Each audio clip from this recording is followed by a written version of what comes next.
နှစ်ရက်နေ့ခရစ်တော်ဤအံပွဲငွေဖွာခြင်းရှင်လုကာခရစ်ဝင်ကျမ်းအခန်းကြီး1အခန်းငယ်3မှရှင်လုကာခရစ်ဝင်ကျမ်းအခန်းကြီး2အခန်းငယ်18အထိအဆွေတော်ဖိလုသင်သိပြီးသောအကြောင်းတို့သည်ဧကန်စင်စစ်ဖြစ်ကြောင်းသိမှတ်ရန်ကျွန်ုပ်သည်တေချာစွာရှာဖွေလေ့လာပြီးစာရေးအကြောင်းကြားလိုက်ပါသည်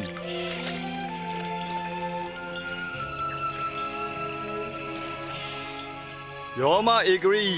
စော်ဘွားဟေယုတ်သည်ယူဒပြည်ကိုအုပ်စိုးချိန်၌ဖျားသခင်သည်နာဇရက်မြို့တွင်နေသူမာရိဟုခေါ်သောအပြိုကညာထံသို့ကောင်းကင်တမန်မင်းဂါဗျေလကိုစေလွတ်ခဲ့၏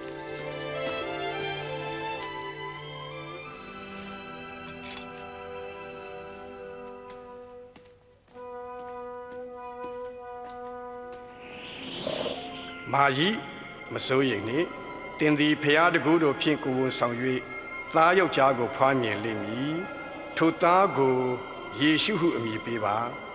မဖြစ်နိုင်ပါဘူးရှင်ကျမဟာအပြိုပါ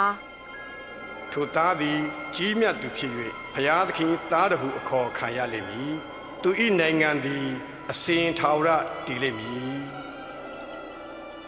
မာရိသည်အသက်ကြီးမှကိုဝင်ရှိသူအမအဲလစ်ဇဘက်ထံသို့အလည်သွားရောက်ခဲ့ပါသည်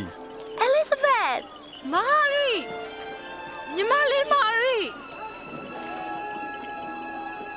ညီမဟာအလွန်မင်္ဂလာရှိပြီးဗိုက်ထဲရှိတဲ့ကလေးဟာလည်းအလွန်မြတ်တယ်ညီမရဲ့နှုတ်ဆက်သံကိုကြားတော့အမဗိုက်ထဲကရင်သွေးလဲဝမ်းမြောက်လို့ခုန်လာတယ်ကျမစိတ်ဟာဖျားကိုချီးမွမ်းပြီးကျမဝိညာဉ်ဟာလည်းအလွန်ရှင်လန်းခြင်းရှိပါတယ်ရှင်နောင်မှလူတို့ဟာကျမကိုမင်္ဂလာရှိသူလို့ခေါ်ကြလိမ့်မယ်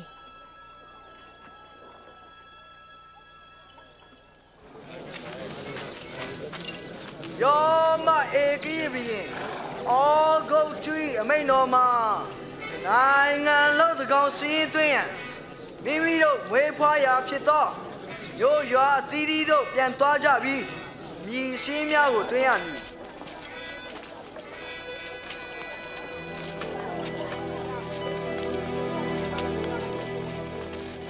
ယောသတ်သည်ဇနီးမာရိနှင့်အတူ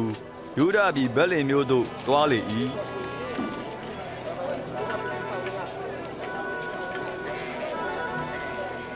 တဲခိုရန်နေရာမရှိသောကြောင့်နွားတင်းကုန်း၌နှိမ့်ချစွာတဲခိုရ၏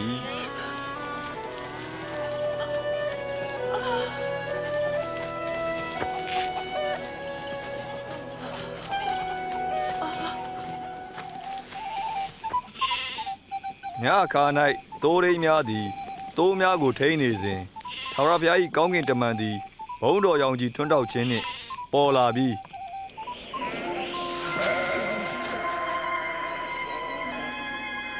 လူတိုင်းအတွက်ကယ်တင်ရှင်ခရစ်တော်သည်ဘဲလင်မြို့တွင်မွေးဖွားခဲ့ပြီ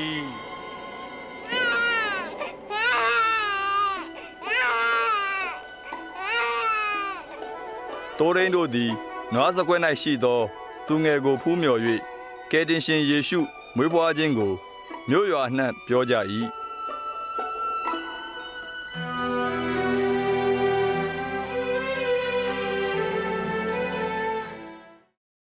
နံပါတ်